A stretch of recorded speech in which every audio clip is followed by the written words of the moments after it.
What is up, everybody, and welcome to a special episode of If We Ran Nintendo and the Geekcast. I am Bobby, the Nintendo Guru, joined by two people that is not, one is not from England and one is not from Canada. Well, one is from Canada, but it's not the Canadian you're used to, yes. Mark Carabin of the Warp Whistle Podcast. How you doing, Mark?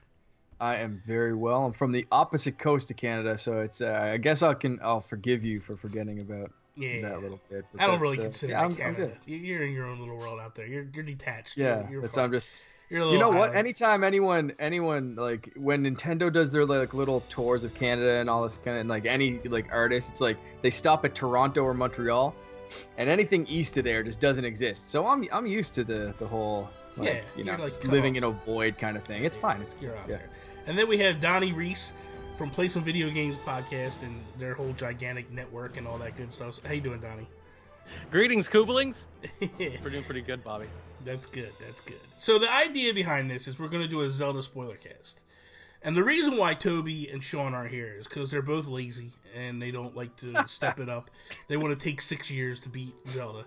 I beat it in about a month, maybe a little less. I think about 3 to 4 weeks, something like that. I don't know the exact time. But the idea was afterwards, I was like, man, I just want to talk about this thing.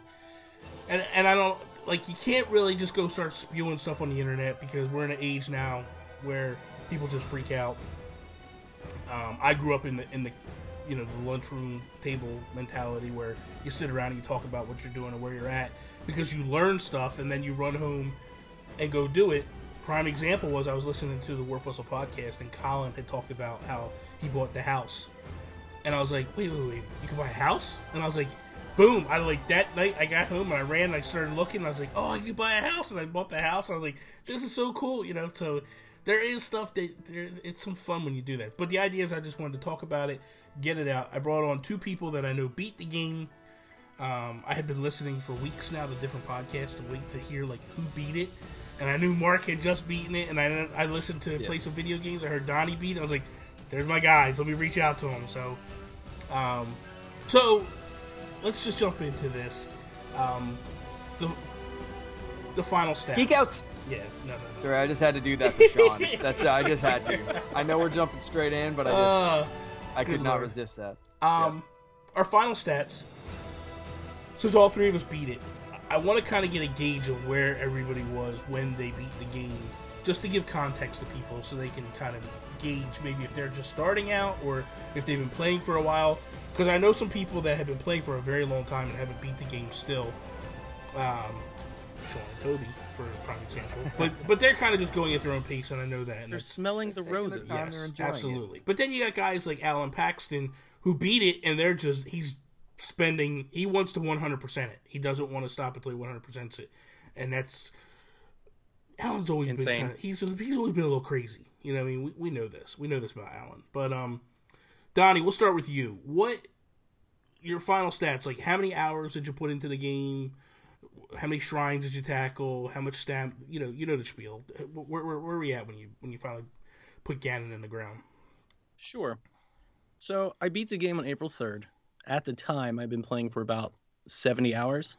Had about 21 hearts, 3 wheels of stamina, and then at the time I'd beaten I think about 75 or 80 shrines. I was somewhere in that wheelhouse. And since then, I'm now over 90 hours, and I'm just about to hit 100 of the 120 shrines. Wow, that's crazy. That's crazy. Mark, what about you? Where are you at? I was about probably 75 to 80 hours when I finally finished Ganon off completely. I was somewhere around the 80, 85 shrine mark, somewhere around there, I think. Had, I think, 16 hearts, I think a full row plus 1. I was missing maybe 1 or 2 from having the full 3 wheels on stamina. Yeah, that's about it. So it took, like, I didn't rush through this game. I did take my time. I explored a lot.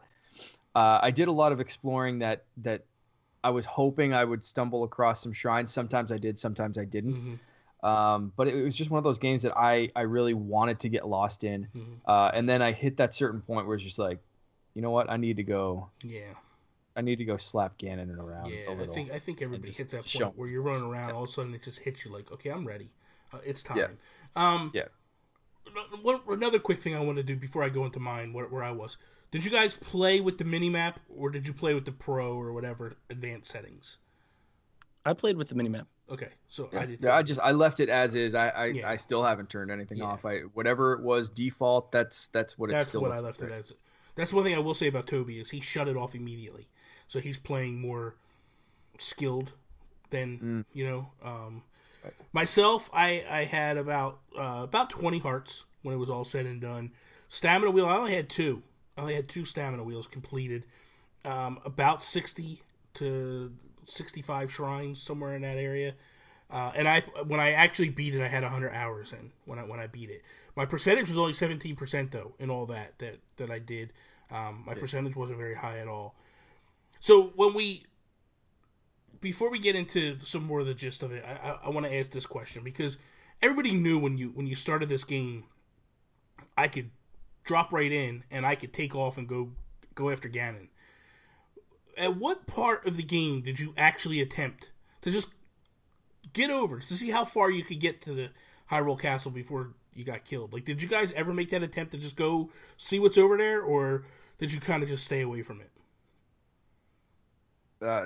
I kind of went close. Mm-hmm. I'd go around and once I kind of got a little confidence taking on Guardians. Yeah. That's when I started getting closer because I knew I kind of went close pretty early on, drifted down. And once I started to try to find memories, I kind of started to go along because I figured there were a few along that path just based on the pictures. Yeah. So I started getting closer and closer and closer, never really going to the castle or anything like that, but I got close enough that I could, get up close to those giant pillars that are facing the castle and that kind of stuff. Yeah.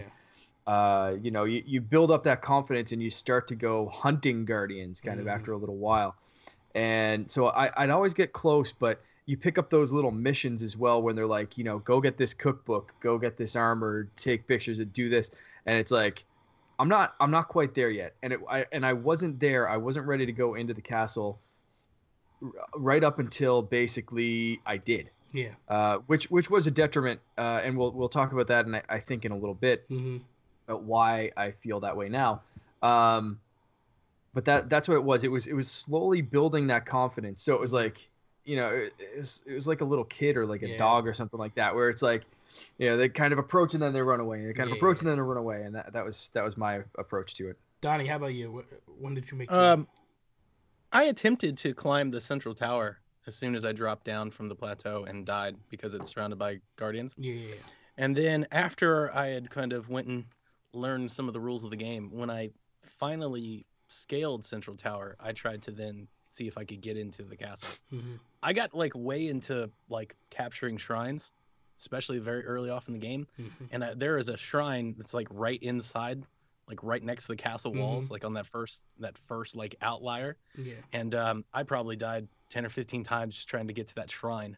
And then once I got there, then I started like climbing the walls. I started like combing through the different, all of the dungeons beneath and all the cells and stuff.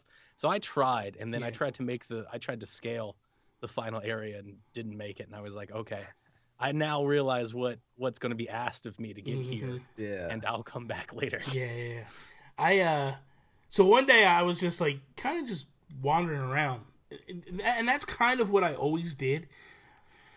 I just took off and just started going off into different directions. And one day I just started running around. I looked up and I go, oh my God, the castle's right there. Everything is right there until you attempt to go after it. And then it's like forever, and you're just running and running and running. And so I was on a path, it was like a road. And I was like, let me just take this road. And I started running. And then I hit the open field. And I look out and I see no guardians. I'm like, I'm just going to take it. And I start running. And all of a sudden, man, the music hits and the red light hits me in the back of the head. And I'm like, I'm screwed. And like, bang, he hits me in the back of the head and I'm down. I'm like, I'm out. I'm not messing with you no more. And then one other time, I was on the left side of the castle. And I was doing shrines and stuff. And I was like, let me just try to get to the I just want to see if I can get over there. And I glide over, and when I hit, the minute I hit, the whole cinematic scene starts where Ganon starts swirling, and I'm like, whoa, I don't want this. I don't want none of this. Like, I'm thinking Ganon's going to come attack me or something. I'm like, no, I got to get out of here. And I hit it, I turned, and I got back at it. I was like, I'm done. The other one that I made 3 attempts before I finally was like, okay, I'm going in there. And then the third attempt, I went in, and I went into the first. I was actually making way through, doing good. I got into the first room that locks you in with Lionel, and he smoked me. Like, just smoked me. And I was like, I'm done. I'm out. I'm not messing with this no more. And I didn't come back until it was time to go get him. I think my confidence level hits just when there's 2 ways to beat Guardians, I feel. Well, 3. The first way is obviously just the ancient arrow. Plunk them in the eye. Done. They explode right away. That's the easy way. That, to me, that's like, you're not strong. Like, anybody can do that. You're not strong enough to go after Ganon if you're just doing that. Then there's 2 other ways of, like, one is you chop their legs off and kind of cripple them and just start whacking at them and stuff. Again, I don't feel if you're doing that, you're strong enough to go after Ganon. But if you're sitting there, you're going toe-to-toe, and you're shooting them in the eye with an arrow, and then whacking them, and then shooting them in the eye, and taking that risk of them taking off and running from you and coming back at you, that's when I realized I'm strong enough. Like, when I would just go hunting for them, but only hunting with, like, electric arrows and a regular sword. I find kind of the opposite of that one. I find having to get up to them and incapacitate them and chop their legs off, that to me kind of feels more like a knife fight rather than a gunfight. Because your way, you pick them off with an arrow and all that kind of stuff. I prefer to just go straight at them. Like, come at me, bro. Like, I have a shield and a sword. Yeah. Like, I'm going to chop your legs off. I'm going to get that close to you. Yeah. You want to try to shoot me? Fine. I'm going to chop your legs off. No. I'm not saying that I just shoot them with arrows. I'm saying I shoot them. No. Yeah. And then I run up and I jump up on them and start smacking them in the head or whatever that top piece is. Like, that's not like shoot them and hide and linger back. Like, going after them, like really going after them and doing a hatchet job on them. See, I do that, but as I was doing that, I wouldn't even hit them with an arrow. I'd just like sneak up as much as I could and then just charge them like Braveheart style, like ready to go, and just chop their legs off, just smack them around a little. Like, if I could kill a Guardian without using an arrow at all, I would call that an accomplishment. Oh yeah, definitely. Donnie, we're going to jump into you a little bit here because you kind of started to go down this path a little bit, but like when you started the game, obviously everybody starts at the Great Plateau and they kind of go off. Once you got off the plateau, what was your objectives? What were your missions? Like, what were you focused on? When I first got off the plateau, I wanted to get towers. Like, I was like, I need to be able to see the map and move around. So that's why the first thing, as soon as I hit the ground, I saw the central tower. And you shouldn't do that. You're not really supposed to go there. I really think that's a game design choice, though. They want you to get your ass handed to you very quickly. So they put that there, and it's like, dangling the little carrot. And it's like, oh, yeah, I'm going to go after that because I'm an idiot and I haven't learned anything in 30 years of video games. Yeah. And you do that, and then it's like, the 6 Guardians all, like, just tag team you, and you're done. So on my trek to Kakariko Village, like just the first, mission objective, I encountered shrines, like more shrines, a lot of shrines, because I think I passed two or three towers on the way if you kind of go out of your way. So I got up on one of those 2 towers and I look around and I'm like, oh man, there's so many shrines here. And it was when I did my first shrine, and they get into the whole heart versus stamina, and you need 4 of them. I just started doing shrines just constantly. I just started it was very funny. Over at Place Video Games, there was 5 or 6 of us all playing at the same time. And the one thing that we constantly really kind of talk about when we think about this game in retrospective is that we all played the game extremely different. Jason Lacey on my team, for example, like kind of took the path. And he was the first person to beat the game. He did all the shrines. Like he did everything. Wow. I didn't do the first dungeon until I had like 55 shrines under my belt. Which I feel like is a lot compared to like what a lot of people did. Because Jason got through like the Zora one. He was around like 20 or so. Like I just kind of went everywhere, unlocking as many towers, as many shrines as I could, because I really wanted to have, one, I wanted to have more strength. I wanted to have more stamina. Like, I realized that very early on. One of the first shrines that I really enjoyed, Bob, you were on our show, the Nintendo Switch show, where I was telling you about that island out there. Yep. Yeah, I needed so much stamina to get there. I realized pretty quick, like, to me, I was like, well, the best way to enjoy this game isn't to constantly keep fighting its rules. Like, let me just power up some. Yeah. And then when I start actually going on my quest, I won't be like, I found it when I first started. I kind of felt like it was frustrating. Yeah. I felt like I was shackled. I was like, yeah. I need to climb this. I need to fly over that. I need to swim across here. So I just shrined all the way everywhere before I even did like a story bit. I didn't stop to talk about anything. Yeah. I just kind of let those quests build up, and I was just going to find as many shrines as I could. And then it got to the point where around 60 is when you start to realize that you just can't walk into the shrines anymore. You got to find the way to open them or there's always something else attached to them. Yeah. And that's when I was like, all right, now I'm going to start doing the actual quest and the actual side quest. And that's when I kind of started the game, probably 25, 30 hours into my playtime is actually when I kind of started. Yeah. That's when I went back to Kakariko Village and was like, oh, I got stuff to do. Yeah. I think the funny thing is, like, when I first started, I too saw the tower. I was like, should I go there? Nah, I'm not going to. I think I died. But I hit a shrine where I went off. Because I kind of went off by the Temple of Time. And I went down there. And I saw a shrine as I was going down. So I hit the shrine first. But I was working towards a tower. And then when I hit my first tower, it was like, boom. Okay, I'm going to go after shrines. I'm going to go after towers. But it was when I went on your podcast, Donnie, that we were talking about it, and that's when I really went after shrines. Because I was just like, oh, this guy is talking about all this stuff, and he's telling me all these different shrines. And I'm like, I got to go get more, man. I got to get more shrines. And that's what I started doing. I started running all over the place, trying to tackle shrines, trying to unlock the map as much as I possibly. And then it got to the point where I was just like, I want to unlock this entire map. And that was my focal point. I would literally just scan across, like I would take a tower, I'd scan the map, not the map, but I would scan through the binoculars or whatever, and look for different towers, pin mark them, and then I would start working my way to them. And as I worked my way to them, I would take any shrines that I stumbled upon along my way. Because like I said, something that looks like it's close really is so far away. So by the time you got to it, and I never used horses, I hated horses, so anytime I went someplace, I would just take down the shrines little by little, and then boom, I'd hit the tower and then knock it out. So that was my main focus: towers, shrines, and then we'll get into the beasts and stuff in a little bit. But that's kind of how I unlocked everything. And Mark, where were you at when you started playing? What was your focus and objectives? Yeah, I think I had a more similar path to you. I think, Bobby, I did. My goal originally was kind of, let's start to do see where this story's going, basically. Mm-hmm. And if I saw a shrine, I'd go to it.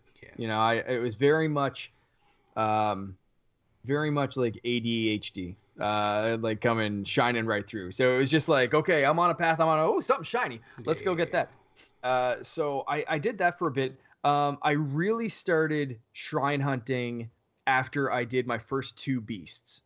And the first two beasts, I think we're going to get into that, it gave me specific skills, and I think I did them in an order that I had skills that allowed me to do some things that you couldn't do without the stamina, like before, or gave me a little bit more confidence because I had Mipha's Grace early on and Regali's Gale, so I could jump up high. I had that extra little cushion of life there if I did get my ass handed to me without having too many hearts.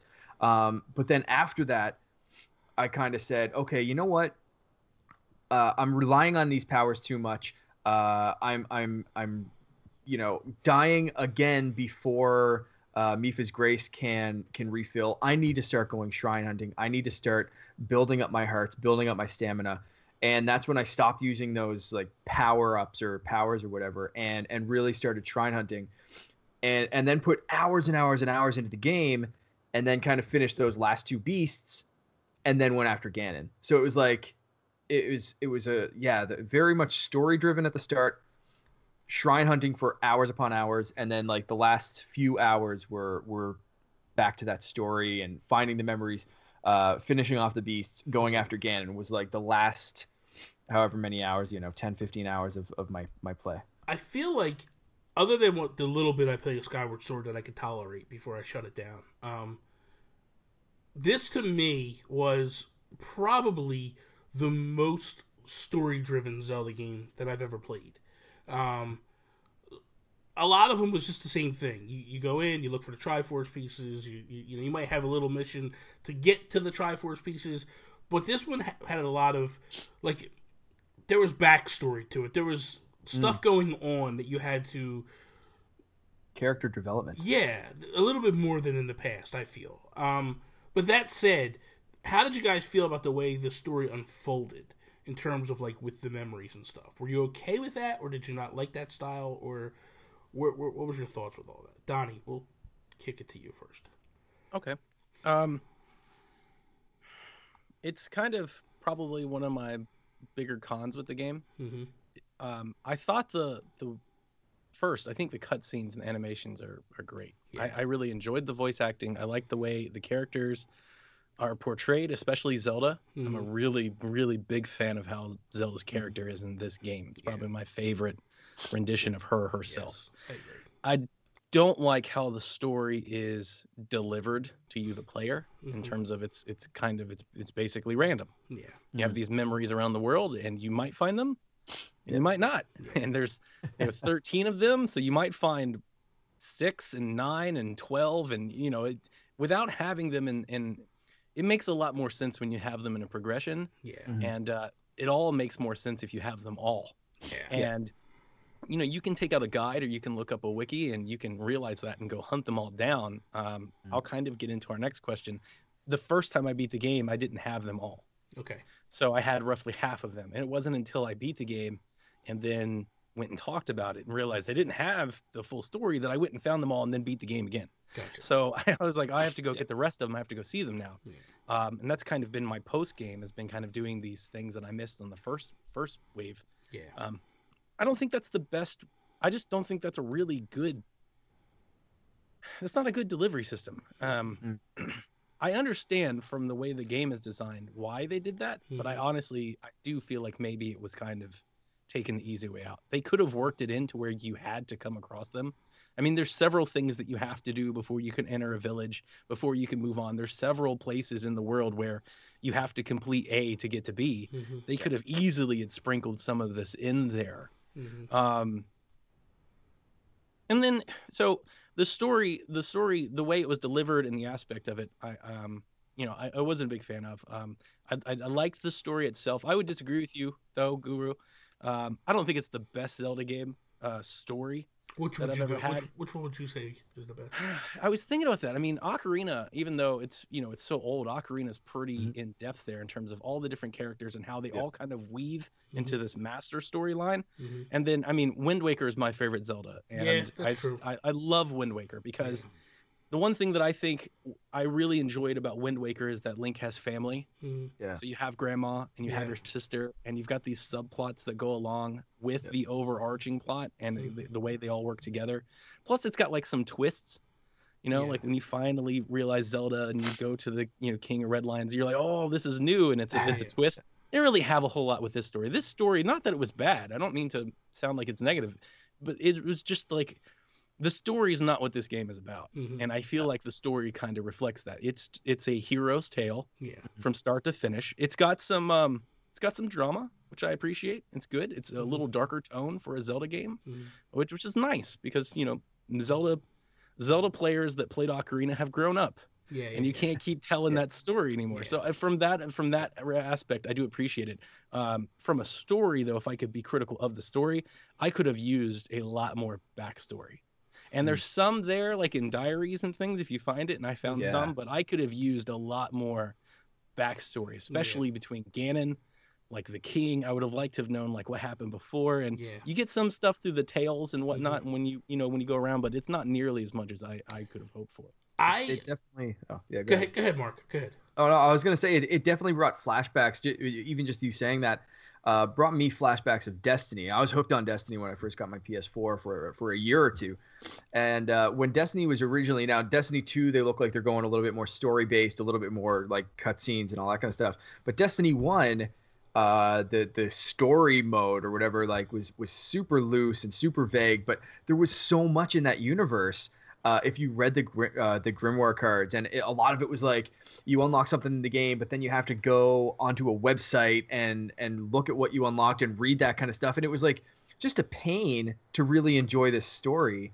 And I found like Zelda maybe not quite as bad, but definitely, like you said, like you have to find these diaries, you have to talk to these people, you have to go search out these memories, which for me, I didn't mind the memory thing so much just because of the story. I don't think they can do that in another Zelda, but because of this one, it was like, you've been dead for 100 years. You're coming back. You don't remember stuff. So I put myself in Link's shoes at that point and said, he's remembering these. These are his memories. It's not the story. And because of that, it is disjointed, because that's how his psyche is right now. It's very disjointed. He's getting bits and pieces as you stumble across them. And I almost looked at it as deja vu. And then you can go back and watch them in order if you want to, and get the story in the right way. So that's how I approached it. And I think that allowed me to enjoy the story a bit more, or the way they developed the story. But I definitely, like I said, I don't think they could do that again because it won't be fresh. I think the next Zelda, they could learn from this game, but I would almost like to see them go back to a little bit more of a linear story with an open world. But there are, I think, ways of guiding the player and guiding the story, like you said, going into villages and doing certain things that you have to do to progress. And I think they could bring back some of that, like, say, okay, you want to get up here, you want to get in here, you need the hook shot, you need the boomerang, you need this, you need that. But that's the stuff that I loved about this game. And I loved it about this game, but I don't know if they can repeat it later. Yeah, I love that it was. It's going to be hard to repeat, obviously. Yeah. But I love the fact that it was so disconnected from typical. Like, you get the hook shot, you got to get into this one. You need this one to go here. I liked it. But the other thing too is, which I think they were trying to accomplish, and I think they definitely accomplished, was if you want to go after Ganon, go after Ganon. You don't have to have the storyline. You can do whatever you want to do. If you don't care about the story, you don't have to mess with the story. Just take off and go do your thing. Me, as a Nintendo fan, the minute I realized there was X amount of stories, I was like, or X amount of memories, I was like, they're giving you two different endings. And I'm going after the best ending. And the best ending has to be tied to these memories. So I'm going to do all the memories that I can before I go and beat Ganon. And that's what I did. I got to the point where I had all the shrines, I had the Master Sword, I had what I wanted, and boom, go. I think why I like this story, and I feel like it meant so much, or why I feel like it's my favorite story of all, is because of the fact of we got a Zelda that we never got before. This Zelda was not your typical locked away in a castle and waiting for the hero to come save her. I would be as so bold as to say this is not a Link story. This is a Zelda story. This is all about a girl that is trying to find her way and is so caught up with what she's supposed to do and is losing part of herself because she don't feel like she can accomplish it. And then it's definitely the Legend of Zelda. Yes, it is. It's that. Yes, it's Zelda. And for once, and I'm not trying to be funny with that even. Like it's true. Like they've it's always kind of been like the Legend of Zelda starring Link. Yes. And this one was the Legend of Zelda recover Link's memories, but it's her freaking story. It's all her. Yeah. And the thing of it is this. Halfway through this game, and I hadn't done a lot of the memories yet, I read articles where they were saying this is sexism, and this is sexist, and this is a typical hero has to save the damsel in distress and stuff. Anybody that says that, anybody that thinks that, you are a grade A moron. Straight up. You did not play the game. You didn't uncover. She saves him. Yeah. We'll get into it. I don't want to jump too far ahead of myself, but to me, this is her telling of the story. This is her saving Hyrule. She realizes that she has to sacrifice herself. Ganon didn't capture her. She captured Ganon in the castle. Yeah, she held him off for 100 years. Yes, she sacrificed herself to save Hyrule, and that to me is so impactful, and that's what touched me so much. But what got me the most, and we'll just jump into this. The memories. We're going to go into our favorite memories, but for me, there's two that are poignant and the most impactful to me. That basically tells the story for me in a different level, and it's the first is the Master Sword one. When she goes to put the Master Sword back in, and she's talking to the Great Dooku Tree, and she's getting ready to profess her love for Link, and he cuts her off and stops her. And it's at that point I realize, dude, this girl is going against everything she knows, everything she feels to save the world. And she's in love with this guy who she really don't want around her, you know what I mean? But he's grown on her. And she can't tell him because he's messed up at this point, you know, in the story. And she's always holding it back and doesn't tell him. But she pushes her feelings down to basically for the betterment. And then the last one is called Zelda's Awakening. And that's the one where just before she sends him away or whatever to the resurrection chamber, where he's getting bombarded by guardians, and he won't stop. And this is the point where you realize this is not a damsel in distress. He's ready to die. Like, he's going to die. And she just, bang, puts her hand up, the Triforce pops off her hand, and all the guardians, boom, die. And then there's two Sheikah, I guess, members or whatever. They come up, and she's like, boom, she goes into, like, boss mode, where she's like, get him now, over here, or he's going to die. That's your order, go. And that's I think that's what makes it, to me, where I feel like it's my favorite story, and I feel like, because you see this angle that we've never seen before. Every single time you play this game, it's the same thing. She gets captured, or so it seems, from Ganon or whoever else, and you're Link, and you have to go save her. And this is, to me... Except for Wind Waker. Yeah. But there's emotion behind it, you know what I mean? And it's like, dude, that scene with the Master Sword was... That scene, the two scenes that I mentioned were the two that got me choked up when I watched it. And I was like, wow, this is powerful. To me, anyway. And you know, but for you guys, Mark, what was your favorite memory? Go ahead, Donnie. Sorry, Mark. I wanted to touch base. I wanted to go back with Bobby go ahead. After this diatribe here. Bobby, I think a lot of what you're saying I absolutely agree with, and I'm wondering maybe why you aren't a little more critical in the way that the memories are delivered. Because I think, like you, I was very much infatuated with the way that Zelda's character was portrayed in this thing. And the thing that I keep coming back to is if I'm trying to be critical, there's people that are going to play this game that don't see it. And that is kind of that's tragic. Like, there's people because especially because some of these memories are really they're hidden. It's not like it's on the path of where you're going. Yeah. Like, I had to find it. Like, when I beat the game after 85 hours of 80 shrines and every tower and stuff, I didn't have half of them. Yeah. And I had combed this world for almost 100 hours. Like, I had to go pull out my guide and go find them. And I think that was the difference in our hours. Like, you said at 45 hours or so, or 60 hours or whatever, is when you went and beat the game. I was at 100, but I just, like, I would look at the pictures and go, okay, it's got to be in this area. And I would just go off and start trying to find it. And then, like, once I got there, I was like, no, it's not there. And then I go here. And so I was on the scavenger hunt the whole time.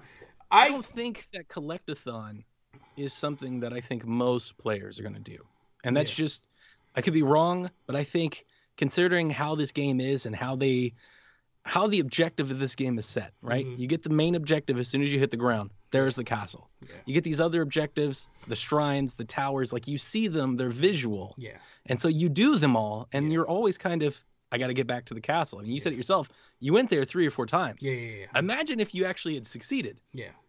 You would have beaten the game. Maybe you never saw half of them. Possibly. I think that's part of the beauty of this game, where if you don't care about the story, you don't have to sit through it. They're not forcing it down your throat. They're not making you sit through hours of cutscenes or making. They start off while you're still in the Great Plateau. While you climb that first tower, and the mystery man says, "Okay, go find these shrines. Go defeat these shrines. Bring me back what you find." And if you want any more guidance from that, if you talk to him again, he says, like, "I'm not holding your hand. Go figure this out on your own. Do what you want to do." And I think that sets up the tone of this whole game. They're not holding your hand. They're not making you do anything. If you want to skip the story and speed run through this and just use this as an open world game, and I've played GTA games the same way. Once you hit a certain point in GTA, it's like, okay, screw this. I'm not finding out what like cousin Donnie's doing, and I don't want to go bowling with this guy and like do all this kind of crap. I just want to like beat up hookers and steal cars and make sweet jumps. Like that's and this game's the same way. I mean, like you just like, if you want to go and beat up bokoblins until you find a great weapon and then go like punch Ganon in the face, you can. But if you're the type of person that wants to hunt out these story memories and that kind of stuff and get the most out of this game, it presents that in a way that makes it interesting to hunt down those stories. So I appreciated that the game gave you that flexibility. Now I'm the kind of person that like, and it was super frustrating for me. Like I was going to say this, but I'll just get into this. And Bobby, you know this story.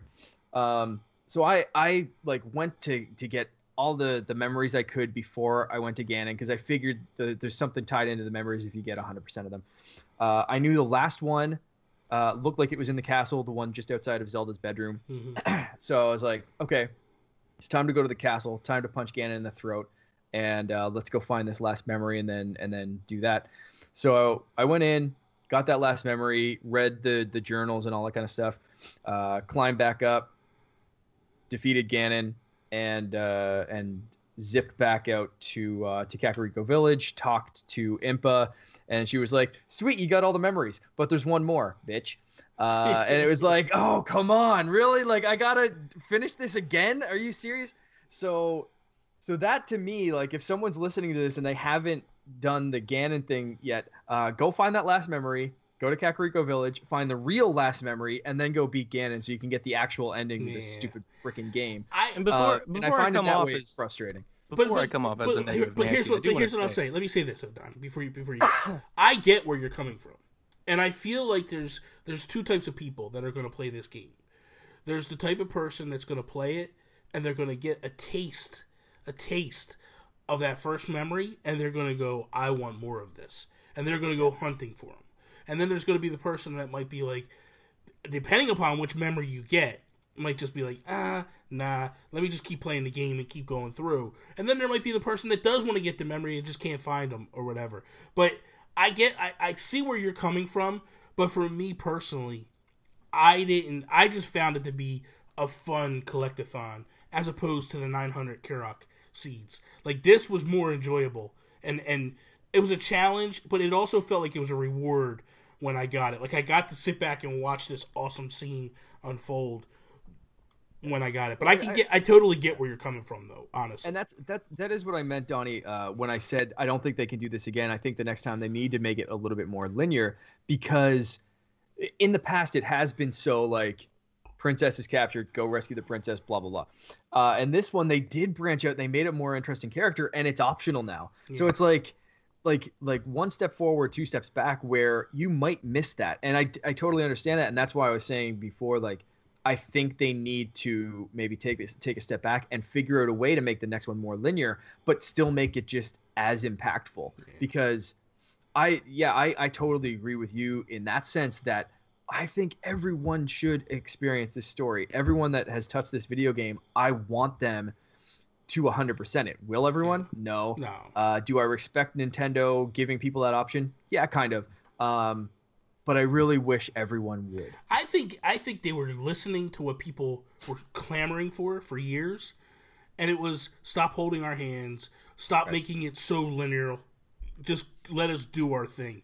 And I think that was the answer to it. Was it the right answer? Probably not. I think maybe the storylines, in the best laid scenario, if I ran Nintendo, I would have made it where it was more or less like you know, a street like a Geek cast. Yeah. So like maybe it was set up where you when you hit certain areas, you know what I mean, like certain sections. Maybe it was in the maps. I don't know. Like maybe when you unlock the maps, like something lit up to tell you, to give you an area to go. Like I'm not really sure what the answer is completely, but I get where you're coming from. But go ahead. Yeah, you were getting ready to get into something. Go ahead.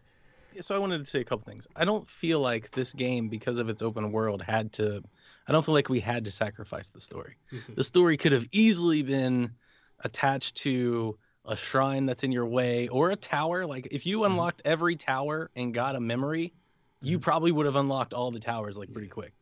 Right? Like it easily could have done something like that. But what I wanted to say is I didn't want to make it sound like I was so negative on the story. This is not a story game. No. And while I like the cutscenes to the story, kind of backing what Mark said, you can play this game without doing it and honestly just be just fine. Like you could do that.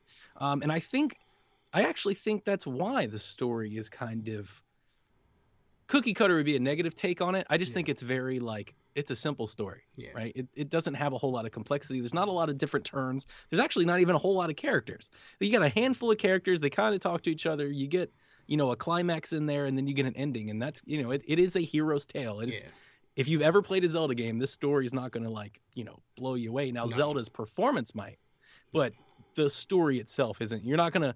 I don't know anything more about Hyrule Historia having beat this game than I did before I went into it. That's the best way to put it. There's no rich, deep past or history to it. I think all of the stories together are like 30 minutes, and we're talking about a game you play for 100 hours. I think it's so. I watched it on YouTube. It's over an hour. If you take all the clips, you put it together, it's over an hour worth of footage.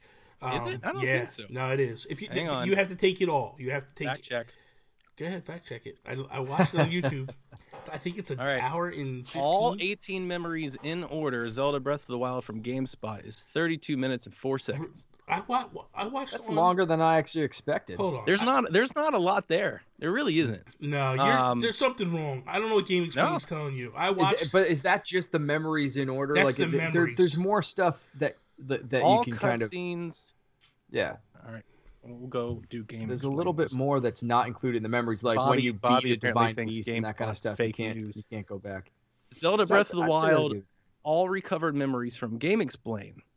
31 minutes, 53 seconds. But that's just the recovered memories. That's not including the cutscenes of like story exposition before you go into a boss battle. It doesn't include the cutscenes from the boss battles.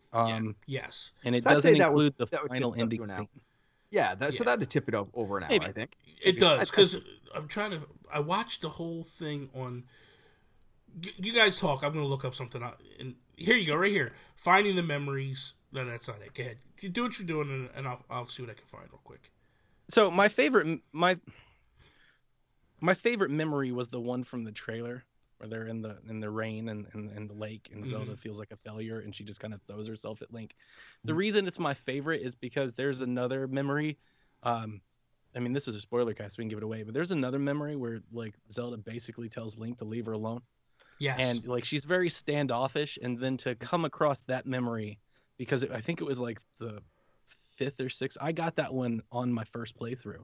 So to come across that memory after I'd kind of seen her, be this kind of this person. She's very driven. I don't want to call her like a brat. She wasn't. She's just very driven. And I think she kind of felt like Link was holding her back. Yeah. So she was very much like, hey, I have to do this. Go away. I don't need your help. Yeah. And then all of a sudden you see that completely flip where she's like, I've failed. I've let all these people down. I now need your help. What do I do? And it just kind of, it gave her character, as much as I loved the individualism that she showed in her independence, it gave her just a sense of humility, and it just kind of made you care about her character just a little bit. And I really enjoyed it. The who can't relate before to that, before right? we get in, Mark, before you give your favorite memory, there's a YouTube channel, SSGN. He has Legend of Zelda: Breath of the Wild, all main story cutscenes, spoiler, and he puts spoilers. It's 1 hour and 22 minutes long. So if you played the game for 100 hours, it's 1% of the entire game. Yeah. But I mean, what I'm saying is it's overall, because there's cutscenes, like there you got to think when you unlock the king, when you realize that the old man is the king and stuff, like there's a scene there and all that, and like when you take all that stuff, you clop it together, it's about 1 hour and 22 minutes. But I feel like the one thing I will say with the way they handled it, why I don't think that just going to towers is the answer, is because they were spots in the map that triggered memories for Link. And that's what I really liked about it. Like, when you hit listen, there's some of those memories, it's like, dude, they are so hard to find. And then there's other ones that are just simple. Like, you just stumble upon them. I was just running and I saw this glowing light and I'm like, the heck is that? That's how I found my first one. And I was like, because I didn't even go to Kirok Village or Kariko Village to start. I just took off, went off, and then boom, I ran into this memory and I was like, oh, okay, I got you now. I'm supposed to find these things. And then I went and talked to Impa, and then she explained, and I was like, oh, okay, this is making sense now. But Mark, what's your favorite memory? That's a hard choice. I think just talking about the first one I found, I think the first one I found was Return of Calamity Ganon. So they're all standing on the bridge or whatever. And I liked finding that one early on because it kind of got me pumped up for the game and finding the champions and that kind of stuff, because they're all on the bridge, right? Yeah. And it kind of shows a little bit of their different personalities, and it shows Ganon coming back. And I really thought that was a good way for me to like lock me into this game. It was like, Ganon's back. Here's the crew. Like, this is your Justice League. These are your Avengers. This is the crew that you're rocking with. And here they are realizing that crap's about to go down. So I really enjoyed starting off with that one. I enjoyed things that just showed kind of how badass this Link is. Because a lot of times Link is, traditionally Link is this lazy boy who has to wake up and is kind of learning the ropes and getting trained up and all this kind of stuff. In this one, it reminded me a lot of Assassin's Creed Black Flag. I found in the first few Assassin's Creed games, and I'm a big fan of that series, which is I think is something that I think the creators of this game are too, with the towers and all that kind of stuff, really reminiscent of a lot of that. But the first few Assassin's Creed games, you're learning how to be an assassin. You're learning how to fight. You're learning this kind of stuff. Black Flag, you are an established pirate. You're an established badass. And it showed in the combat of that game, and I think this is the same way. So stuff like the Blades of the Yiga, and the the one where he's like he's just sitting there, and there's just like a field of dead stuff, and he's just like, yeah, that's right, I did this, and like he's tired and whatever, but like it's still so cool to see. And I'm trying to find out trying to look through the memories right now and try to find the name of that one. But anyway, I found those ones were really cool. Anything like the one with the father and daughter, I found was very powerful. Yeah. Very well done. And then I think that's when you realize, like, to me, that's where I realized, like, she is sacrificing things for the betterment of Hyrule, because she wants to just go off and do it. She wants to explore and do her stuff, but she's being charged with a mission from the king, who happens to be her father, to, like, this is what you need to do. Like, stop playing, stop doing what you want to do, get your ass up in the mountains and unlock this power, and it's definitely poignant, you know what I mean? And it's like, it's pretty And awesome. I mean, who can't relate to that is you see this person that, whether it's sports or something or whatever you're into as a kid, I remember I loved art, I loved drawing and that kind of stuff. And you'd practice or guitar, and I'd practice for hours and hours and hours on end. And you'd meet this guy. And I remember this, like, a friend of mine in high school was like, just literally picked up the guitar and he was freaking amazing. And it was like, how long have you been playing? He's like, 2 weeks. And he's like shredding this stuff on a guitar. And I'm like, I'm playing for like 2 years and I'm like not even close to as good as you. And I found it was like the same kind of stuff resonating with a lot of the Zelda scenes where she sees Link and obviously there's a connection there. And he's just naturally talented and naturally good with his skills and chosen. And she has to work so hard to get everything, and it's not working for her, and it's just not going the way. And she, on one hand, she really respects Link and loves him almost in a sense, and you get that from reading her journal. Again, why is that in a freaking journal instead of in a cutscene? Yeah. But I guess that gives her inner voice, kind of whatever. And you see that frustration, and then it's so satisfying, Bobby, like you said, Zelda's Awakening, when she finally does that and then switches instantly to from damsel in distress to badass hero. Yeah. So I mean, there's so many good cutscenes in this that Donnie, I have to agree. I wish it was presented in a way that it was more in your face, but I appreciate what Nintendo was going for. But man, yeah, there's if you're listening to this and you feel like you've gotten this, as much out of this game as you can, but you've gone on shrine hunts and all this kind of stuff and you've skipped the memories, go back and that's the thing. Like, as much as I love the shrines, the memories is where it's at. Like, so, if you're playing the game, that's where I think you need to go after and go hunt the memories. Yeah. A question that I'll ask then is, one, my criticism really comes, I just don't think it's the best delivery mechanism. And when we did our spoiler cast for Play Some Video Games, Kevin, beat the game, and he very much kind of like main quested his way through the game. He didn't have he had like 2. Yeah. And he told me, he was like, I'm just gonna watch them on YouTube. And when you hear that, you're like, oh, you're not getting as much out of the game. But to be honest with you, knowing all that it takes to go in there, having done it all, honestly, I can't say that I disagree with that. Yeah, but approach. You know what? Like, if you want the weird thing is, though, when I listened to that episode, right, and I listened to it, and I'm like, the whole time I'm listening, I'm like, he hated the game. He hated the game. There's no way he liked the game. Like, he didn't get nothing out of this. And he gave it, like, one of the highest scores, and I'm like, whoa. Yeah, he really, really he loved it. And I'm like... And that's why I said I respect what Nintendo did. That's where I keep trying to pull... Like, I feel like we even talked for like 30 minutes, and I sound like the Sean Capri nasty one. And I'm trying to pull away from it because we need one. We have Colin on my show, Sean. Sean is not like that. Stop, man. Come on. There's so much that I love about the game that just doesn't have anything to do with this particular topic of it.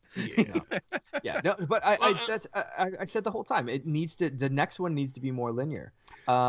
And let's do this. There's reasons they did it this way, but I know what you're saying. So let's push off the memories and the storylines and all that stuff too. So the divine beasts, the champions, and all that. There's 4 of them. Mm-hmm. Donnie, what was the first one that you took down? Zoraland, the elephant. So you went right in, and that to me, I feel. Remember, I played the game for like 50 hours for even. No, but I mean, like, did you follow with a path of like Impa telling you to head down that way, or did you stumble upon that? No. I basically what had happened was I was going across the world, getting on these shrines, but again, having played with other people, following their stories. Yeah. And all of them went to that one first. Gotcha. So when I decided to finally go back and start my quest again, I went back to Kakariko and then just kind of followed that path. Gotcha. Mark, what was your first one, Mark? Sing? Zora? First one was Zora, yeah. See, mine was Rito, or whatever the hell it is. And right. And I felt like that's the thing where, so when me and Toby were playing. That was my last one. You see, that was my first. And I felt like that made the game so easy for me. Yeah. Because once you get that jumping you get that jumping thing, like that's why I didn't boost my stamina as much as I did, because I was like, I could jump halfway up these mountains, hit it, climb as far as I can, and then I hit a level off point, I look up and go, I better jump again. Or I'll be like, I can just climb it out the rest of the way. So I felt like that, especially that one tower that's in Gerudo, that's in the mountains, that's huge. And I was like, oh, this thing's easy to get to. But there was ones where, like, I jumped, where, like, you would jump way up, and there was, like, all these, like, spikes and stuff at the bottom, and I would jump, like, right halfway up, boom, hit it, and then climb the rest of the way. I was like, this is cake, man. Yeah, that's the tower I was specifically thinking of that allowed me to do it, and it was just like that was one of those points where I was like, man, maybe I should go kind of searching for shrines. Yeah. Like, I think that was the point, was the one that's like covered in like brambles and stuff, whatever. Now, can we all say that, or come to an agreement to say that the Gerudo, the Gerudo beast, the camel, what was it? The electric Blythe. That had to be the hardest one out of them all. That was the hardest boss. Yeah, that's what I meant. The hardest boss. Yeah. Not the hardest level, but the hardest boss. Like, I just felt like I literally went in there and I got smoked by him like 3 or 4 times. And I'm like, I'm not ready. And I left, went, got some more hearts, went and got the Master Sword, and then went back before I messed with him That again. was the last one I did. Really? So at that point, yeah. And like I said, I took a big break, went on a lot of searching for shrines and that kind of stuff. And then, so like I said, I did the Rudo or whatever, the water, then the Ritu, the Regali's Gale, took a break, went shrine hunting, tackled Death Mountain, and then went to Gerudo. So by the time I got there, I was an unstoppable force. I was ready to go after Ganon. I was really just picking off some stuff in order to make myself personally more comfortable of finishing the game. And I was picking off memories and doing this final divine beast. By the time I got to it, like I was just ready to slap. That makes sense. I did Zora, then Gerudo, then Goron, then the Rito. Okay. And I know that Jason tackled the Gerudo after he had the Master Sword, and I remember him telling me it made a huge difference because I tackled as my second one, and I didn't have the Master Sword at the time, and I was telling them, I was like, guys, I am just getting wrecked over here. Like, this dude's hitting me, all my stuff's dropping, all my heart's going on. I beat him. Like, I eventually beat him without anything. Like, I just kind of just did it. But he was like, I had a Master Sword and took a piece of cake. Yeah, it was. Maybe I suck at video games. Yeah, no, I went back, I got the Master Sword, and it was like, dude, game on, man. I smoked him when I had the Master Sword. But I think also, it's a weird thing, too. You get that Master Sword, and you kind of get a set of balls on you, where you're just like, I'm badass now. You're really not, because after you fight little enemies, the thing goes black on you, and it's like, the hell, man, I can't use this anymore. And it's like, see, I only use the Master Sword for things that it's good against. Like, I don't think I've killed a single Bokoblin with a Master Sword yet. No, like I put that use away it against bigger things. Against bigger things. Lionels, I used it, but it's still not good against a Lionel. You know, it's. I don't think I've used it against a Lionel. I Guardians and Ganon related stuff. I don't think I've used it against a single. I think because the small Guardians, I don't think it's good against them, right? Yeah, it works against anything. Does it? Okay, because there was something I did actually, and it did get, like, maybe I forgot I had it or something like that. Because it'll get stronger. I used it against something that I used it against something that it did eventually lose its power, and I had to wait the 10 minutes. But that's only happened once for me. Yeah. When it goes against things that it'll start to power up and get stronger. Because it'll go from like a 30 rating to like a 60, if I'm not mistaken, just depending on what you're up against. What's something that you guys discovered in the game that really, like, if we were to try to share it with each other, to be like, oh, you got to go see this. Donnie, I'll let you go first on this one, because you got that smile on your face. And you're like, yeah, you got something. Well, now you've hyped it to where it's going to sound lame. There's a little mushroom in the corner of the desert that's like, it's so cool. I'm not going to tell you something that I found or came across that was incredible, because I think I found most everything, and there's a lot of things out there that's already been spoiled. I think a lot of people, know about most of these things, but one thing that I really, really enjoyed, especially, it was about halfway through the game. There's a tower, I don't know the name of it. It's near the Gorons, and it's covered in sludge. Oh yeah. Okay, you guys follow? I know exactly. It's like covered in sludge. Yeah. Yep. And I came across it, and I wasn't the first one from my team to come across it, and I was like, how the hell did you get up there? And one person goes, I climbed through the sludge and just lost hearts. I don't even know you could do that. I thought when you hit the sludge, it fell down. You. Yeah. But yeah, so for some odd reason, I didn't even know you could do that. another person who had the Rito thing, and they're like, I jumped over That's it, what I climbed did. up. Yeah, that's what I did. I didn't have that at the time. Yeah. I literally took a box, like there's a metal box nearby, put it up in the air, let it fall, then froze it, then jumped off a wall onto the box to get over. Oh, wow. And it's the one thing that I really, it's in my review of the game, when we scored it, the one thing that I can't get over this game is just how the logic and the realism, the world has these elemental powers of electricity and gravity and time, and how they all work together without ever breaking the game. Like, the amount of polish that's in this game is unbelievable.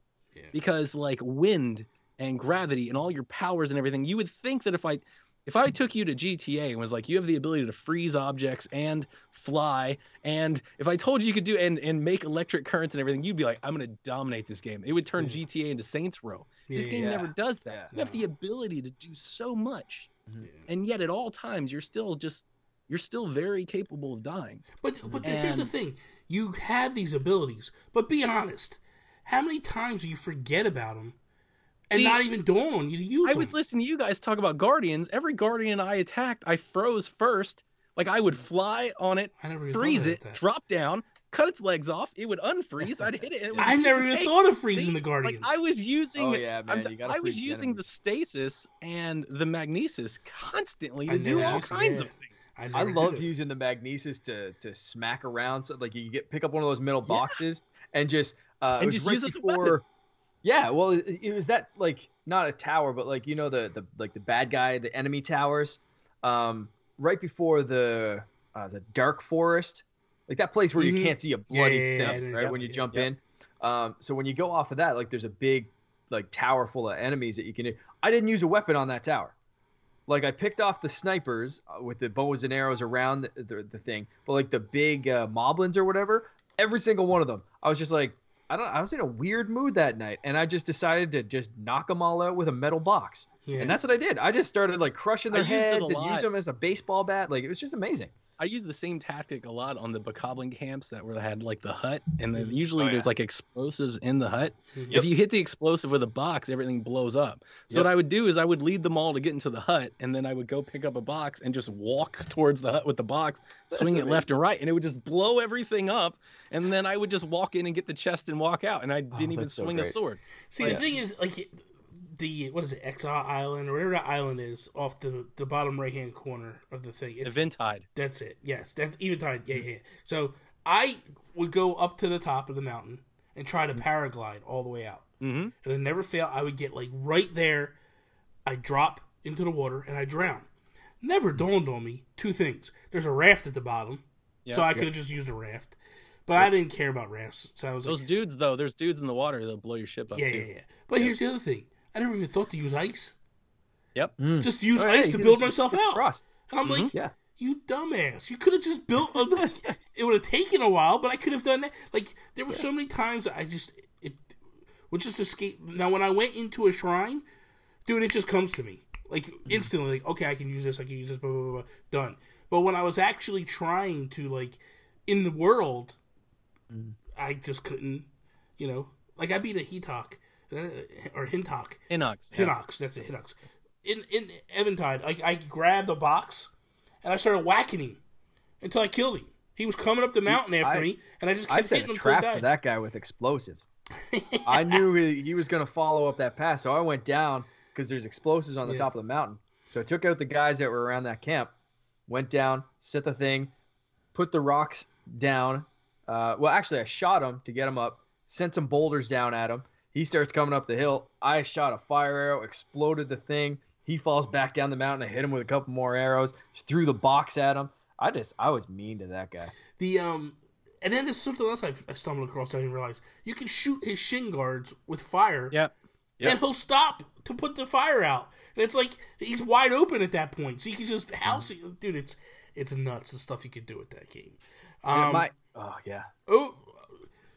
Let's hit these last 2 points real quick before we wrap up. Overall, what's your feeling about the final battle and I guess how the game ended? Like, storyline wise, like, were you content with the way it ended, or did it leave you I think so. The battle itself, I thought was kind of anticlimactic. Yeah. By the time I got there, I was expecting a lot more, considering everything that I had encountered up until that point. I was like, "Oh, this is gonna be it." Yeah. And scaling the tower kind of felt like the main course, and I think that's kind of like when you think of the final battle, you're thinking of just Ganon, and the battle against Ganon was kind of a letdown. The attempt to get to Ganon, though, was a lot of fun. I really enjoyed scaling to get to him, and they should be combined and not thought of separately, because his castle's just littered with guardians, and they're everywhere. They're on the corners, they're on the peaks, and I didn't kill them all. Like I wasn't like taking them all out. I was like more or less sneaking around them, and I really enjoyed like the stealth part of it. It was cool. I remember I walked into the room, got stuck with the line. I was like, "Oh no!" Yeah. So that was really find fun that room. experience. Oh, Yeah, dude, it's there's in a the room. bottom. It's on the path. Yeah, it's on the If you path. just follow the road, you walk in. Okay, and see, it because closes. when I went in, like to Ganon's castle, I went underground. Yeah, So did I. I went through the back door. Yeah. Okay, so Not yeah, me. you blow out the wall, you go through the little I didn't do thing, you that. follow the mine carts and stuff right up through. I didn't blow up a wall to get there. What I did is I came on the backside. I flew over the moat. There's two guardians protecting a door. I just killed both those guardians, just walked in the door, and you just kind of walk into the bottom. I did do the minecart thing, but like I walked into like the library, and then like you go down to the minecart, and then you like go over, and then you kind of walk your way up. When I went in, I didn't find that path at all. So if you're looking at the front gates, I went in from the far left. Okay. I came in that way. It literally, this is no lie, it was the most anticlimactic thing. Because when I went through the gates just to see what I could do, and I went into the room with the Lino, and I got smoked, and I left, the second time I went up to the left, and I landed, climbed up, got where the memory is in front of Zelda, hit that one, because after I got that memory, I was like, I'm just going to go back in this way to go after Ganon. Went in, climbed up the building, just went in through a room, and I landed in right outside the room. I was like, oh, what's this? And when I went in, the door shut behind me, and I was like, oh, it's another Lionel. And it was like, no, this is Ganon. It literally... Oh, that is sad. Yeah. Yeah, I just went up. I climbed like 2 or 3 things, and I was in the room, and I was like, okay, let's go. So I wasn't even ready to fight him, and I thought I had to go into a battle with him. I'm like, okay, whatever. And I definitely enjoyed, at least the path that I took, I definitely enjoyed exploring the castle. Like, I found like the shield and stuff and like the diaries, and it was cool going. Yeah, it was cool going through all of the different nooks and crannies, and there is a ton of awesome weapon drops on the way. Oh yeah. So like I just picked up like tons of way. I was like, oh, I'm throwing away everything I've got because everything over here is amazing. Yeah, no kidding. But the fight itself was the fight was weak. Kind of lame, especially like the second fight. That was incredible. I was like, really? After everything that just happened, I'm gonna sit around on a horse. Oh yeah, that was. And the targets were so big. Yeah. Like I felt it was like, you know, didn't we just, and especially where I did the Gerudo one last. So it was like, I just did this on a sand seal. You're making me repeat it on a horse. Like, what's the difference here? I got off the horse. It's like a little, the horse was pissing me off, so I jumped off the horse and just started running by foot.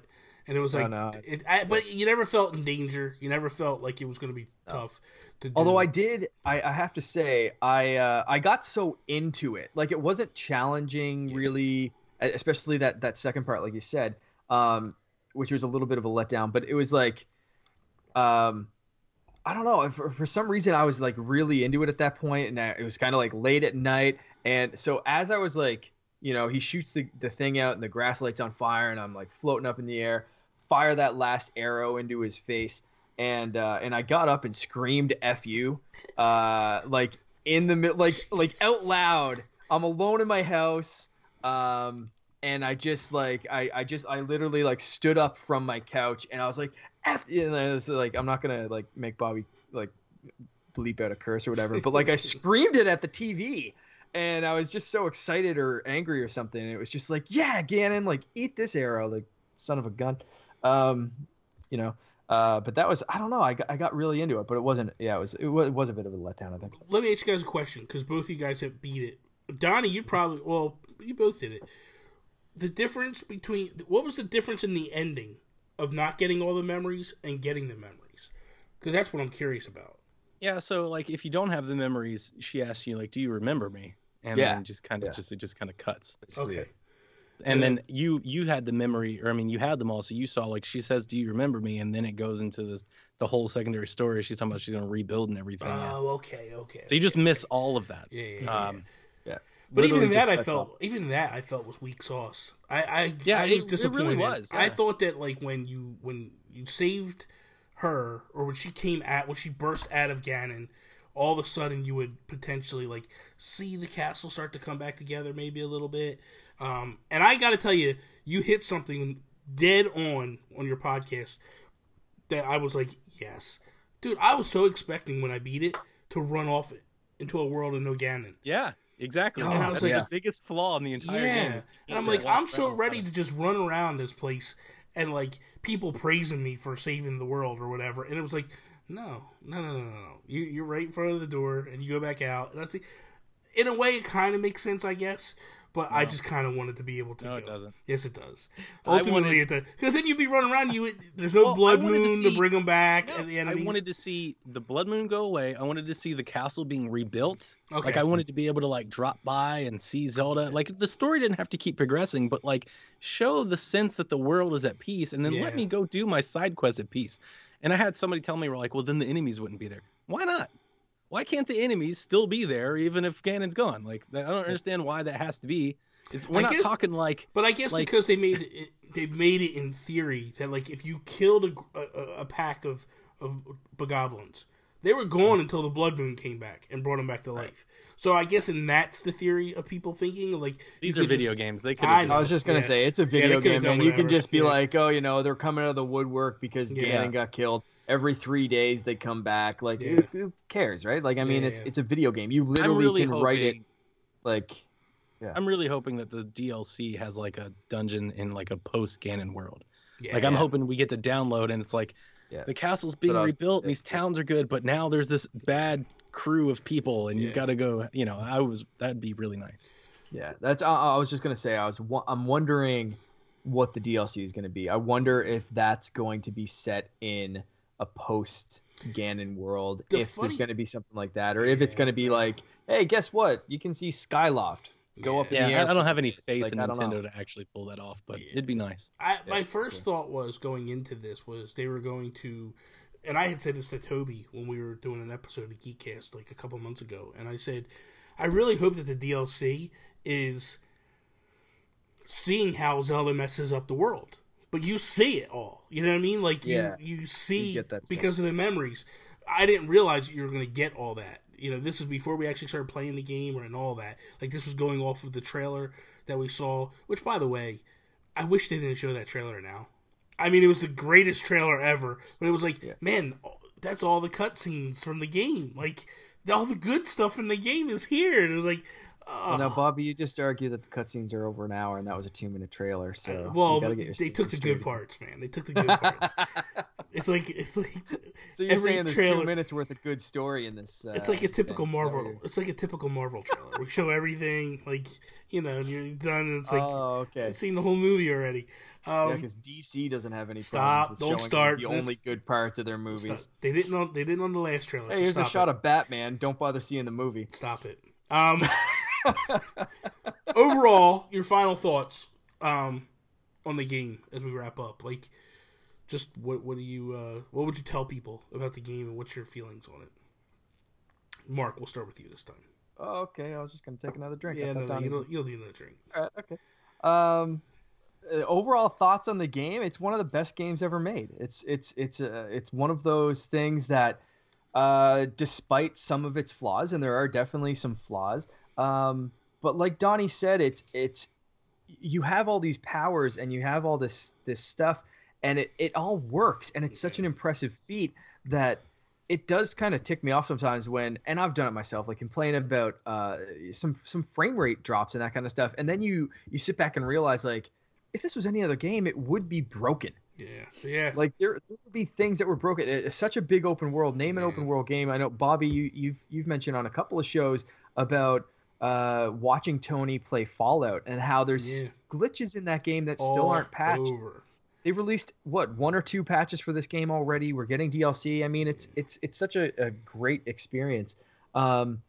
It's really one of the first games since Ocarina of Time that have given me that sense of I'm playing something new. I'm playing something important. Yeah. And that game was, you know, back then it was like, holy crap, this is all 3D. Look how far I can go. I can go all the way across this field. I can go to that mountain. I can climb up this. And when you go back to Ocarina of Time now, it's a small game, relatively. But this game gave me that same sense of wonder, brought me right back to that time, showed me like you could tell it was just something special when you started playing it and you jumped off that Great Plateau. Even when you're still on and you looked at everything and said, I can go there. I'm going to go there. And it still impresses me now, like 100 hours into this game, looking at the map. And I've been doing those like side missions and the shrine quests where, like Donnie, you mentioned before, where you hit that point and you have to do a certain amount of steps for the shrines. And I've been picking those off and going through, and every once in a while I'll go into my quest log and say, okay, I'm going to pick off this one. And you click it so it shows the little indicator on your map, and it still impresses me that I have to zoom out or scroll way up to see where the hell that indicator is. Because I'll be in the other side of the map and it's way up somewhere, and it's like, man, this game is huge. I put 100 hours into this game, and I'm still in these quests finding things that I never stumbled across. I rode a bear for the first time the other day. And I just dropped down and I found a shrine and dropped down on something, and there was like all these bokoblins riding bears. And I was like, I want one of those.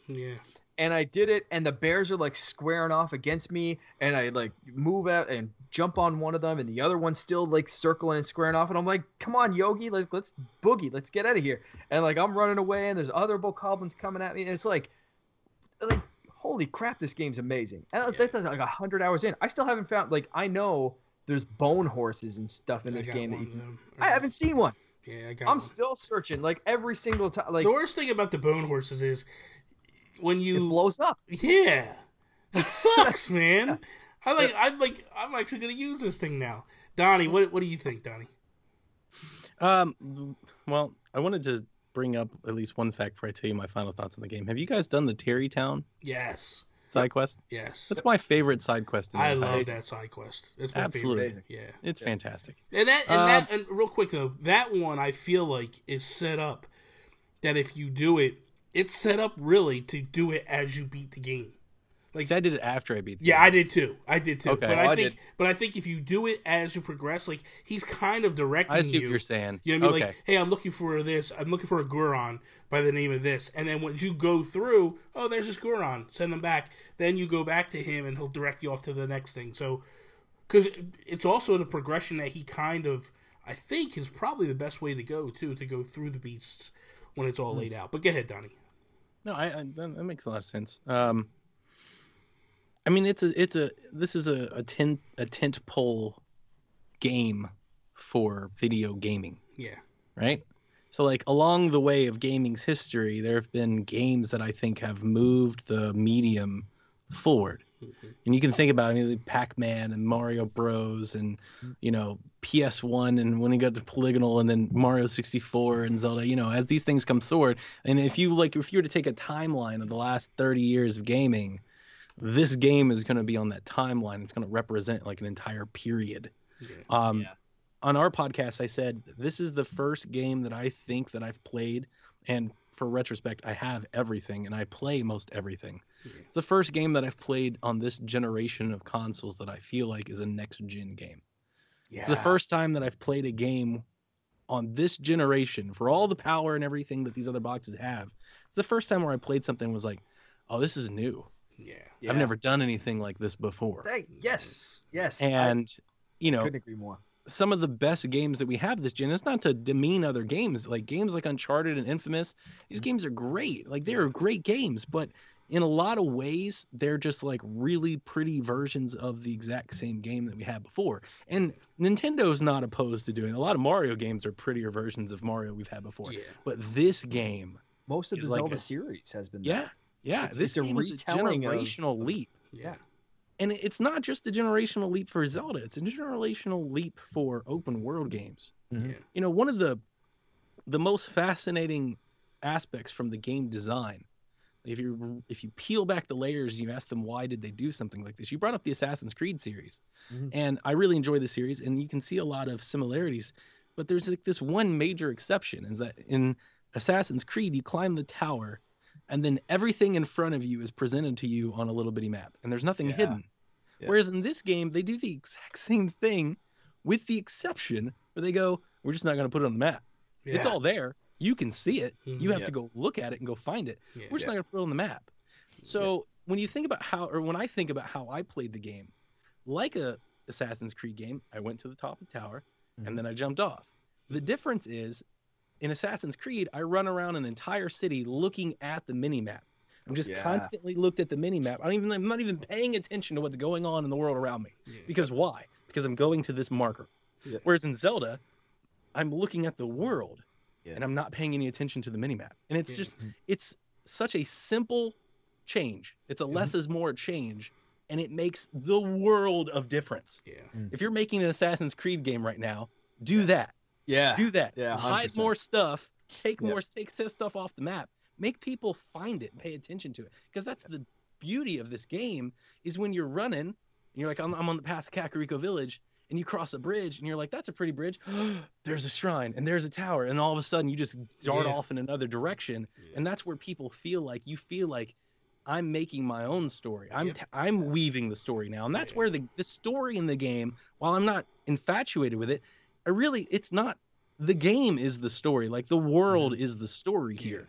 Like, the fact that you have all of these elements and all of these laws and rules that the game has and governs on top of you. And then when I'm not sure how many times you guys may have done this, but when you can scam the system just a little bit, you feel like it. You're like, I beat you, Nintendo. Like, there was this one shrine that I mentioned where you had to turn on all these fans to like move a ball to get into a thing, and it lowered a gate. Yep. And then I literally just like blew up and just jumped over the gate. I just bypassed everything and just jumped over the gate. And I was like, well, you're not supposed to do that, but I did. And it's like that story. I think it was someone on IGN that like linked up the swords and shields and stuff because they were just too lazy to go search for whatever it was, the electric piece to charge it. It was like, well, my swords conduct electricity. Let's scam this system. It's like, yes.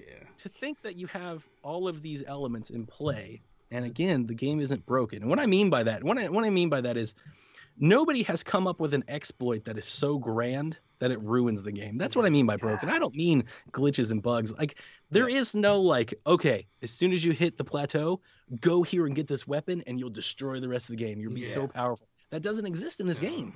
You never reach that infamous god level where you're just awesome. Yeah. Because there's always a Lionel or something around the corner that can humble you and bring you back down. Yeah. Well, my first experience with the Lionels, I gotta like go back and tell this for a second, because I think I may have mentioned this on my own show, but it's worth a re-mention. So the first time I experienced the Lionel, I went up against a Hinox or a Hinox or whatever you want to call it, and I beat it, and I felt like a badass. I was ready to go. Like, I had a couple of hearts on, like I was, and this is pretty early on in the game, and I'm like going underneath this thing's feet, like shooting in the eyeball, all this kind of stuff, and it was a struggle back then to like actually take this thing down.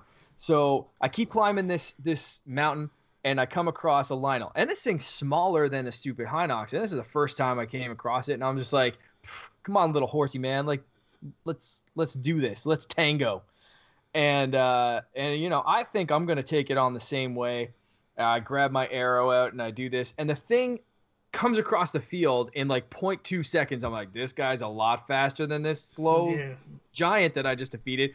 And he bitch slaps me with his giant sword like into next Tuesday. Like, I landed over by a dragon, and it was like, I look up and there's this dragon flying above me, and I'm like, what the hell did I get myself into? Like, I just defeated a giant Cyclops. This horseman knocks me into next Tuesday, and now there's a dragon flying up against me, shooting little orbs at me. Like, what is this game? Yeah. So I didn't know what was going on, but that was my first experience with a Lionel. Like, I just like, that was it. Like, it just told me how tough this game was going to be. So like, tough. Oh man, they're tough. Oh god, that's just fun for me.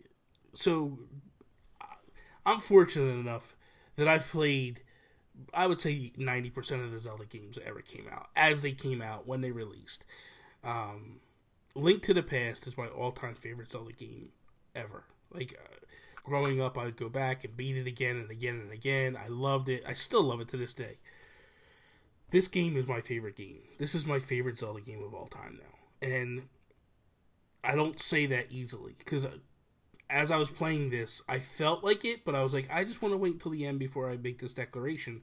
But I really, truly just love this world. I feel like there's history in it. Like, they kind of built the history there. Like, there's Tingle Island out in the side and stuff. It's like they took all these little pieces, like the Lionel. The Lionel is in the original Zelda game. It's all these little things that they took and put in their world to go, this is Zelda. This is the world of Zelda. This is what you've known all your life. These are the things, you know, the Temple of Time and all these different things. Like, it's just, they took the time to put it all in there. And it's like, even when you go off and you find these little things that, like, are off the beaten path, and you go, oh my god, I remember from this game, or whatever it is. Like, it's just perfectly placed. Everything is just put there to perfection. And I feel like they did a great job with this game. And to me, my favorite part of this game is not even in the game. It's when I watch the credits roll. And I saw executive producer Satoru Iwata. And I was like, this game, this console, has his fingerprints all over it. And that was, to me, the coolest thing. Was like, oh my god, they actually put his name in the credits.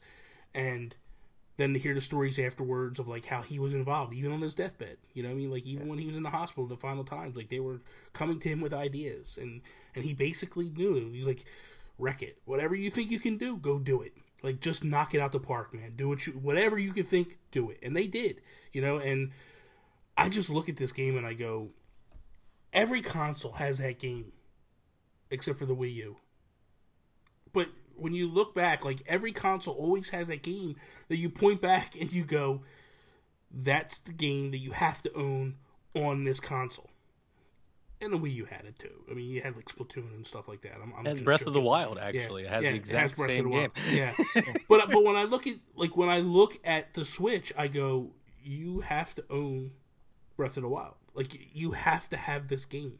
And I told people, even the people that didn't have a Switch yet, I was like, my stepbrother, I'm talking to him, like, have you played Zelda yet? And he's like, no. I'm like, you gotta get it. He's like, oh, I'm waiting for Switch. I'm like, you have the Wii U. Go get it, dude. You need this game. You need to play this game now. He just texted me a couple days ago. He got the Switch. He bought Zelda, the first game, and he dove right in. And this is a seminal game. This is a game that you, like, have to play.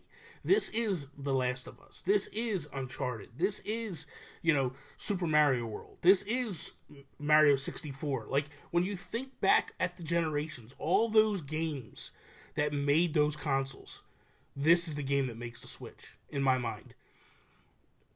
But I think, to Donnie's point, I think it's even more than that. I think this makes a generation, not a console. Oh, absolutely. Absolutely. But I'm just saying, like, when you look at the console, this is the game, when you look back at the life of this console, this is the game that everybody, years to come, they're going to go, did you play? Like, you look now and people will go like, hey, I just picked up a GameCube for the first time. What game should I get? And everybody's like, oh, go get Sunshine, go get, you know, Wind Waker and all that. This is the game. This will be the first game that people say. They're not going to say Odyssey. They're not going to say Mario Kart. They're not going to say Smash. They're going to say, go get Breath of the Wild. This will be the game that for the rest of the time, this will be the one associated with the Switch. I know it's on the Wii U, but nobody's going to think about that. That's an afterthought. You know, you're gonna, and I love the Wii U. Everybody knows that. But I'm just saying, I think this is one of the greatest games. It's going to go down as one of the greatest games of all time, hands down. It's going to change the way open world games are done from now on, and that's what Nintendo is notorious for, and that's what they do. So, that is all. Thank you guys for listening to us. Thank you, too, for coming on. Donnie, let everybody know where they can find you and all your wisdom and all your good stuff. Thank you, Bobby. And your posse. You can find me on Twitter at Playin Nintendo, and you can find the outlet that I represent at PSVG. www.playsomevideogames.com. We have a weekly podcast on YouTube, and as Guru often refers to, a staff of people that love video games that they all want to tell you to buy their favorite console and their favorite game, and that's kind of what we do. We're just a big celebration of all things video gaming. I think I called it a posse, but whatever. You whatever you want to say. Mark, let everybody know where they can find you and follow you and all that good stuff. You can find me on the Warp Whistle podcast every week. It's on iTunes, Stitcher, SoundCloud, Acasts, wherever you can find podcasts, really. And I just kind of started a new show. Bobby was the first person. It's kind of it's still on the. If you subscribe to the Warp Whistle, you're getting both shows. And this one's going to be like every couple of weeks, every month or whatever. The greatest games ever. Donnie, I'll put you on the spot. I'd love to have you on the show. Talk about your greatest game, your favorite game ever. So we'll talk later, I'm sure. But that's the first invite right now, because I think you. I'm sure just talking to you right now, I think you'd have some great things to say. But Bobby was a great first guest on that show. So if you haven't checked out the Warp Whistle, go back, because that's 2 episodes back now. But Bobby talking about Punch-Out, you need to hear that story. If you haven't heard Bobby talking about Punch-Out, it is one of the most entertaining stories. I've gotten more comments the last couple of weeks from people saying like, "Man, Bobby was such a great guest on that show." Like, and it's just gonna go downhill. From that, like, I don't even know. I think like Toby might be my next guest, and I love Toby, but like, I don't know, like, what's he gonna be, like Sonic or Shenmue or something like that? And he's just gonna be like, "Yeah, they're great games. I love it. Let's have some tea." Stop it. And it's just gonna be like, and like, you know, Bobby's like, "Yeah, there's like 17 kids in my room, and I'm beating Mike Tyson." It's like, you can't top that. I'm sorry, Toby, but I love the guy. No, I'm just joking. I can't wait to have him on the show. I can't wait to get more people on that show and that kind of stuff. But you can find us there. You can find us on Twitter, _Warp Whistle. Instagram's the same. And join Warp Whistle Gaming. It's our Facebook group, and we talk video games and share some stuff. And there's people sharing other content on there from YouTube channels and blogs and that kind of stuff. So it's a great little community that we're building up. And of course, I'm a very try to be an active member of the Nintendo Guru Facebook group as well. Indeed. So 2 podcasts this is airing on. So the Geekcast, you can find that where podcasts are available. Follow the show on Twitter at _GeekcastPod. If We Ran Nintendo is simple. It's at If We Ran Nintendo on Twitter. See me later. Yeah. You can say bye, Donnie. You don't have to like channel your inner Toby. I don't know how you guys do that. If you like normally have a hard cutoff or something. No, Good night, Koopalings! There you go. There we go. Holy cow.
The history of the royal family of Hyrule is also the history of the Calamity Ganon, a primal evil that has endured over the ages.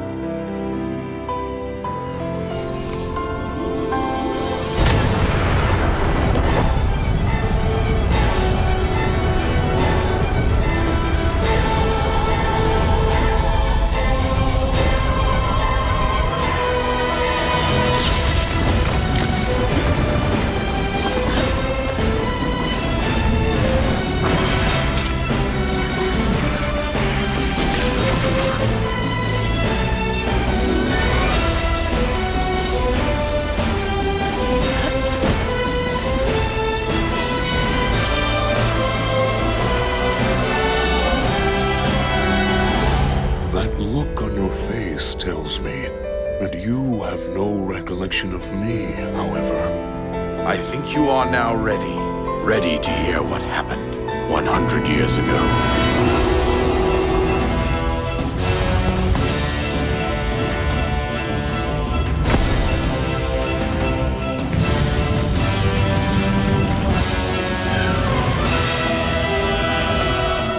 Everything I've done up until now, it was all for nothing.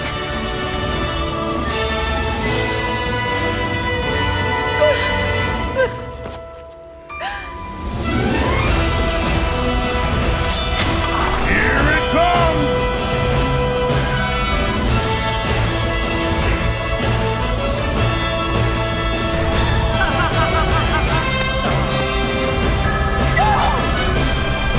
You must save her, my daughter.